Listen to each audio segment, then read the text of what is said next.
Tinubu has returned to Abuja earlier than expected, and this has raised so many talks everywhere. People are asking, why did he rush back, what is happening behind the scene, and what does this mean for the country? Some are saying it is because of security issues, others are saying it is political pressure from the north, and another group believes it is just about optics. He wants to be seen as a president who is always present at home when things are happening. My people, you can already see why this gist is hot. Before we move deep, please like this video right now and subscribe if you have not, because we always give you the full story in a way you will enjoy. Now let us talk about the so-called Northern Gang-Up. You know how Nigerian politics works. Every time you hear talk of North versus South or one camp versus another camp, it means negotiations are happening. Reports came out that some Buhari loyalists, the same people that carried him through thick and thin, were seen around Atiku again. That created confusion.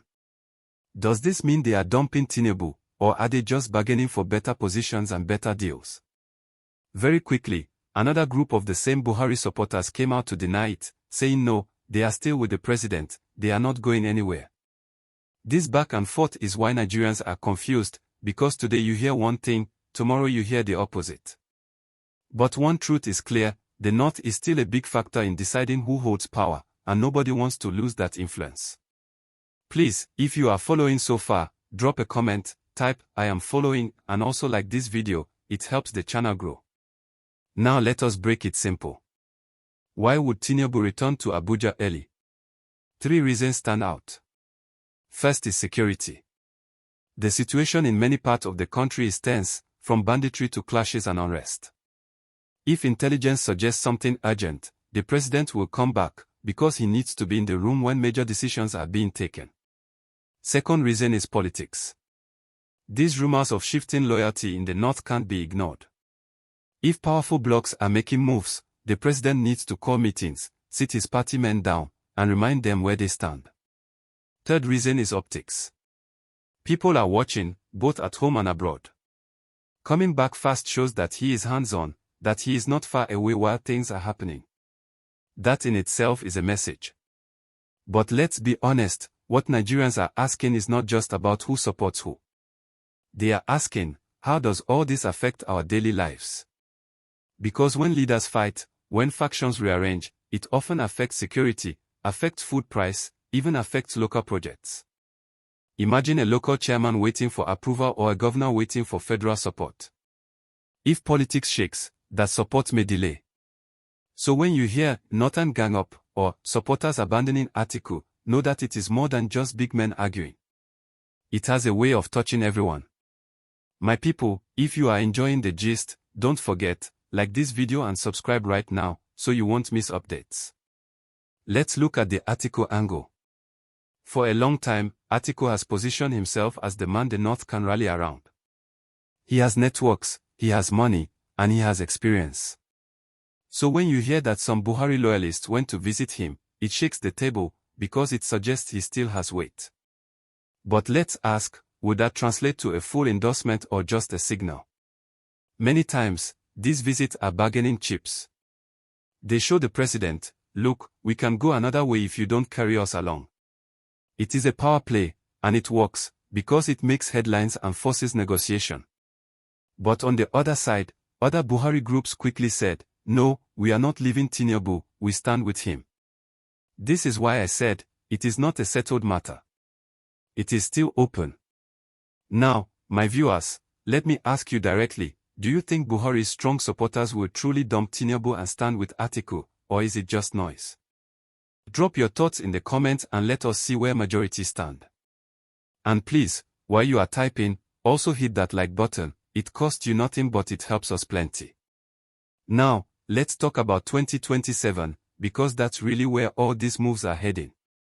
Nobody is saying it out loud, but the truth is politicians are already positioning for the next election. Tinubu may be barely 2 years in office, but political blocs are already calculating who will be where, who will control the north, who will control the south, who will decide the ticket. That is why this talk of a Northern Gang-Up is powerful. If the north is united behind one candidate, that candidate has a strong advantage, because of the voting numbers. If the north is divided, then the south has more room to push through. So these visits, these denials, they are part of the early chess game. But think about it carefully, why would Buhari's loyalists even think of moving to Atiku again? One answer is frustration. Many of them feel sidelined. They worked for Buhari, they were the backbone, and after power shifted, they expected to hold strong influence in the new order.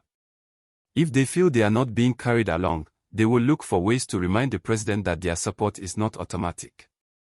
That is why Atiku's name comes up. Atiku is like the fallback, the one that still has the resources and ambition to contest again. So going to see him, even if it is not a full endorsement, is a way of shaking the table. Viewers, if you get what I'm saying, type in the comments "I get it," and don't forget to like this video and subscribe so you won't miss the next big gist. Now, another angle is the economy. Nigerians are struggling. The reforms, subsidy removal, exchange rate changes, they hit hard.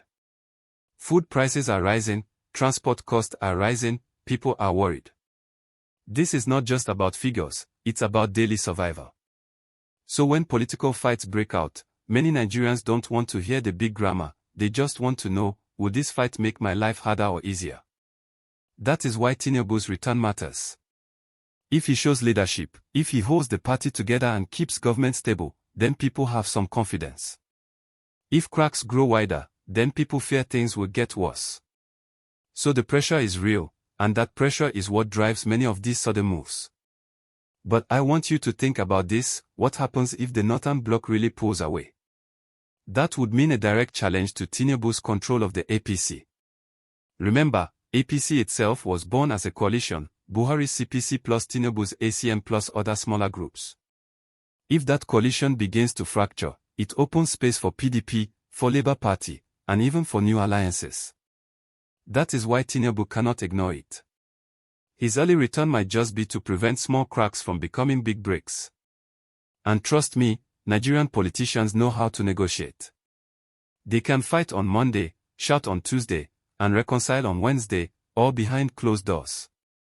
But for us watching, it looks like drama, and that drama is what fuels headlines like "Northern Gang Up." And let's not forget security. As I said earlier, the country is facing insecurity in multiple zones. Bandits in the northwest, insurgency remnants in the northeast, farmer-herder clashes in the middle belt, and even kidnappings in the south. These are real issues that can force a president to come back fast.